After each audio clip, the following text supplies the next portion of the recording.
guys, and welcome back to another video. Today I'm going to be talking about Kings Island's biggest successes and failures in park history. So, an honorable mention for successes goes to the Racer, as it really helps get Kings Island started as a park, and really just helped bring Kings Island to be what it is today. The only reason it doesn't make the list is because I found a few coasters and rides that I think were better for the park than this one. And this one might be a little bit too early, but I'm going to call Orion a success. Orion, the B&M Giga Coaster, stands at a height of 287 feet, has a 300-foot drop, goes 91 miles an hour, and has a length of 5,321 feet. And this ride already is probably the most popular ride at Kings Island, brings in large amounts of people, and probably is a good return on investment. Next, on the first failure, I have Tomb Raider The Ride. Tomb Raider The Ride opened in 2002, and this was an immersive dark ride themed to the Tomb Raider franchise. And the only reason I have this as a failure is because of how little it lasted. This ride did not last long compared to other dark rides and other attractions, and it didn't keep the Tomb Raider theming very long because of Paramount splitting with the park. Success, I have Delirium. Delirium opened in 2003, and it's still probably one of the most thrilling rides at Kings Island. Delirium takes guests up 137 feet at 76 miles per hour. This is a super intense fly ride and one of the best.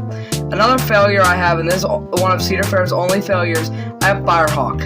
Now, you might not think that Firehawk was that big of a failure, but it really was. Firehawk had many mechanical issues and got torn down way earlier than you would expect for a coaster that was only at the park from 2006 on. But it was also built a little bit before that, but it wasn't much older. It was much younger than Vortex and a few other attractions. Speaking of Vortex, Vortex is a huge success for Kings Island. This opened as the world's tallest, fastest, and roller coaster with the most inversions. Wait, I don't know if it was fast, but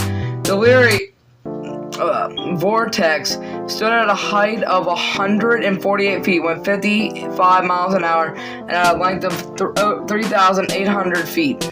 This is one of the best aero looping coasters ever built, and was one of the best Kings Island coasters ever before it was torn down in 2019.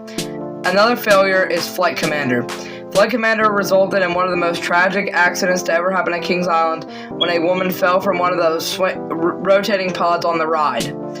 Now, it did open after that, but it was such a failure it got torn down very soon after that. Success. Diamondback is an obvious success, being one of the most popular rides at Kings Island still, having really good airtime, good elements, and still probably being one of, if not the best ride at Kings Island. It's not my favorite, but it could be yours. It's just a very enjoyable ride experience and brought in a very good return on investment for Kings Island. This was Cedar Fair's first addition to the park, and it probably was one of their best as well.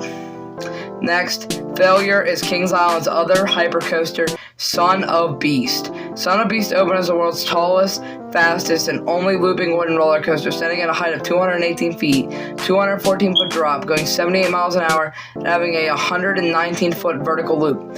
This was a failure because of the structure issues it had, because of RCCCA failing with it, and Paramount's problem wanting to save money. Next success, this Kings Island's obvious biggest success, the Beast. The Beast opened as the world's tallest, fastest, and longest wooden roller coaster. It still holds the record as the world's longest wooden roller coaster, and this is one of the most popular rides in Kings Island history, even being an ace landmark, and for good reason. The Beast is a super intense ride in that helix. It has some dull moments, but the setting in the woods is unbeatable, and this is one of the best rides at Kings Island. The retrack made it great, and this is here to stay at Kings Island for a very, very long time. And Kings Island's biggest failure by a long margin is the 1981 Bat. Not the current Bat that opened as Top Gun and then later was renamed Flight Deck, and then later the Bat in 2014. This is the original Bat. This ride had no banking on the turns, had a very short lifespan, and stood at a height of 100 feet, 34 miles an hour, and a length of 2,456 feet. Bye guys, see you all next time. Thank you for watching.